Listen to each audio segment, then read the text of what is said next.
Patrick Cohen. Bonjour Anissé Mida. Bonjour Patrick, bonjour à tous. Alors on innove en matière d'escalier ce matin. On connaissait les escaliers roulants. Bientôt il y aura aussi des escaliers montants, ce qui est normal.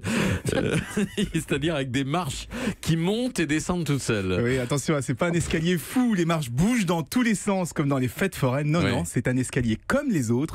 Mais dès qu'on pose le pied sur une marche pour monter, qu'on se penche en avant pour prendre appui, vous savez, quand ça commence à tirer sur le genou et sur le mollet, et bien là, la marche du pied arrière va remonter. Ça s'appelle un escalator. Votre pied. Non, parce que l'escalator, les marches ne bougent pas, elles restent toujours. Elles vous Là, c'est chaque marche. Quand vous posez votre pied, elle va vous pousser le pied arrière. Comme ça, vous pouvez monter sans effort. En fait, il y a un capteur sur les marches pour les faire monter pile au moment où on commence à solliciter ses genoux. Et l'avantage de ce système, c'est qu'il est extrêmement compact.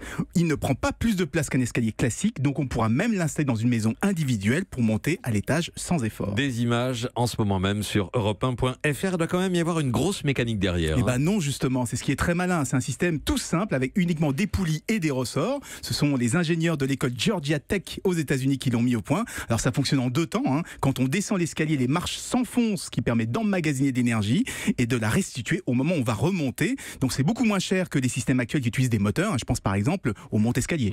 Est-ce qu'on pourrait les retrouver dans l'espace public, ces escaliers ? C'est possible, mais ça remplacera pas un escalier roulant parce qu'il faut quand même faire l'effort de lever la jambe. Et si on a un bagage, on peut pas le poser à côté de soi pour se laisser porter. C'est la grosse différence avec l'escalator. En tout cas, il y aura un peu la même panique la première fois qu'on arrive dessus. Vous savez, le pied qui s'enfonce ou qui est poussé vers le haut. Mais comme les escaliers roulants, on finira par s'habituer à ces escaliers montants. Merci à vous, Anissé Mida.